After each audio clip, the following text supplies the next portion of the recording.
Bismillahirrahmanirrahim. Assalamualaikum warahmatullahi wabarakatuh. Perkenalkan, nama saya Wildan Syahrul Mubarak.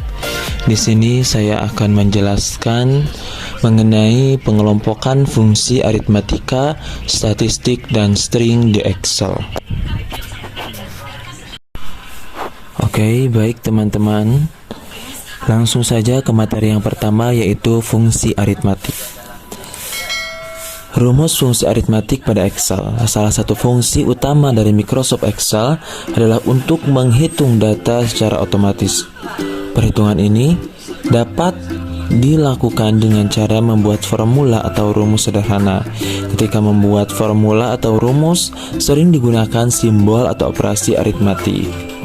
Bisa teman-teman lihat, ada beberapa fungsi aritmatik. Yang pertama ada pemangkatan, perkalian, pembagian, penjumlahan, pengurangan, dan ada pula simbol-simbolnya dan juga ada contoh penggunaannya. Baik teman-teman, langsung saja ke materi yang pertama, yaitu fungsi statistik atau mengolah angka. Yang pertama ada fungsi sum. Mengutip dari buku Fungsi Statistika untuk menganalisis data karangan Adi Kusrianto, fungsi sum digunakan untuk menjumlahkan data numerik atau angkanya. Berikut rumus fungsinya. Bisa teman-teman lihat rumus fungsinya, yaitu sama dengan sum. Kemudian kita tulis range datanya. Kemudian ada contoh penggunaan sum. Kemudian yang kedua ada fungsi max. Fungsi ini digunakan untuk menampilkan data yang memiliki nilai paling tinggi.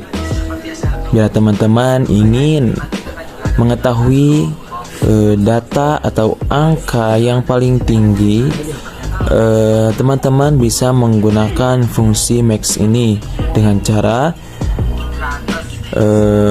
teman-teman klik di bagian paling bawah data sama dengan max, kemudian range data. Kemudian yang ketiga yaitu fungsi min. Jenis fungsi ini digunakan untuk menampilkan data dengan nilai terendah. Berikut rumus fungsinya. Oke teman-teman, jika teman-teman ingin mengetahui data yang paling rendah dari data teman-teman bisa menggunakan fungsi min ini. Caranya teman-teman tinggal ketik rumus min ini dengan cara sama dengan kemudian min, kemudian ketik range data. Oke, lanjut ke nomor 4, ada fungsi average. Jenis fungsi statistik ini digunakan untuk menghitung nilai rata-rata dari suatu range bilangan atau data numerik yang ada. Jadi jika teman-teman ingin mengetahui rata-rata dari data teman-teman bisa menggunakan rumus ini. Caranya, teman-teman tinggal klik di paling bawah data sama dengan kemudian average, kemudian range data. Range data ini merujuk pada range nama saja yang akan dihitung rata-ratanya. Kemudian yang kelima ada fungsi count. Fungsi ini digunakan untuk menampilkan seberapa banyak jumlah data yang ada dalam satu range. Berikut rumus fungsinya sama dengan count, kemudian range data. Contoh penggunaan fungsi count, teman-teman bisa lihat ya, cara menggunakan count di Excel. Baik teman-teman, langsung saja ke materi yang berikutnya, yaitu fungsi string di Excel. Yang pertama ada rumus counta. Rumus counta tidak hanya digunakan untuk menghitung sel yang berisi angka saja, tetapi juga sel yang berisi data teks. Rumusnya yaitu sama dengan counta, kemudian value 1, value 2. Pada contoh di samping, bisa teman-teman lihat ya contohnya. Di sini saya menyisipkan contoh-contohnya. Pada contoh di samping terdapat sel yang berisi data angka dan data teks. Cara untuk menghitung jumlah sel data tersebut adalah dengan menuliskan rumus sama dengan count A1A4 atau bisa langsung blok sel yang dimaksud. Kemudian klik enter. Hasil yang diperoleh seperti gambar di bawah ini atau di samping ya teman-teman. Kemudian ada rumus countif. Rumus countif ini digunakan untuk menghitung sel berisi data yang memenuhi suatu kriteria tertentu. Rumus countif ini sangat membantu, misalnya saat kita ingin menghitung jumlah siswa laki-laki, menghitung jumlah siswa yang hadir dan masih banyak lagi. Rumus countif yaitu sama dengan countif range kriteria. Oke teman-teman, bisa dilihat contoh yang saya berikan. Perhatikan rumus di atas. Argumen range pada rumus tersebut untuk menunjukkan rentang atau batasan sel yang akan dihitung. Sedangkan argumen kriteria yang diapit tanda petik digunakan untuk menunjukkan kriteria yang diinginkan dari data yang diujikan pada range. Argumen kriteria tidak hanya digunakan untuk tipe data teks saja, tetapi juga untuk tipe data numerik dan operasi logika seperti tanda kutip 6, kemudian tanda kutip lagi, tanda kutip kurang lebih 8, dan lain-lain. Baik teman-teman, langsung saja ke nomor yang ketiga, yaitu fungsi lower.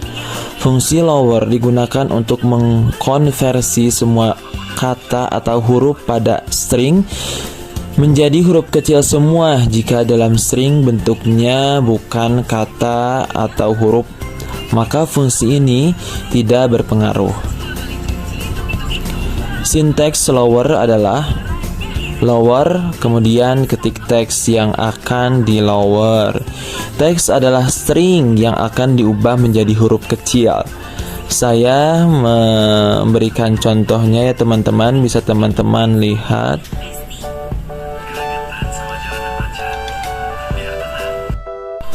Kemudian ada fungsi upper. Fungsi upper memungkinkan kita mengubah teks ke dalam huruf besar semua. Sinteks fungsi upper adalah upper kemudian ketik teks. Teks merupakan string yang akan diubah menjadi huruf besar semuanya. Di sini saya memberikan contohnya ya teman-teman. Ada kata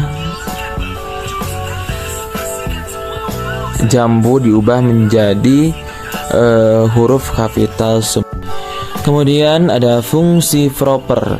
Fungsi proper digunakan untuk menjadikan karakter pertama pada masing-masing kata menjadi huruf besar dan sisanya huruf kecil.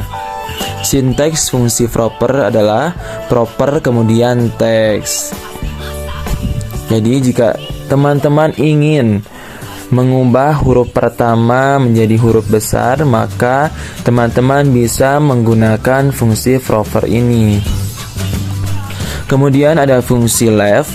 Fungsi left yaitu memungkinkan kita mengambil substring dari sebuah string, dimulai dari karakter paling kiri. Sinteks fungsi left adalah ketik left, kemudian karakter, kemudian teks.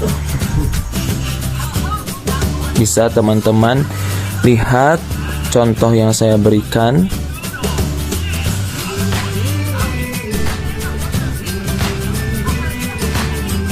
Kemudian ada fungsi right. Fungsi right adalah fungsi yang digunakan untuk mengambil beberapa karakter dari data Microsoft Excel yang ada di sebelah kanan. Rumus umum fungsi right adalah sebagai berikut. Ada sama dengan right, kemudian teks 6 char.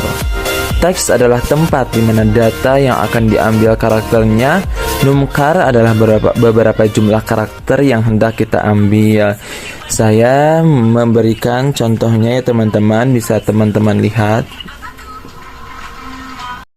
Kemudian ada fungsi mid.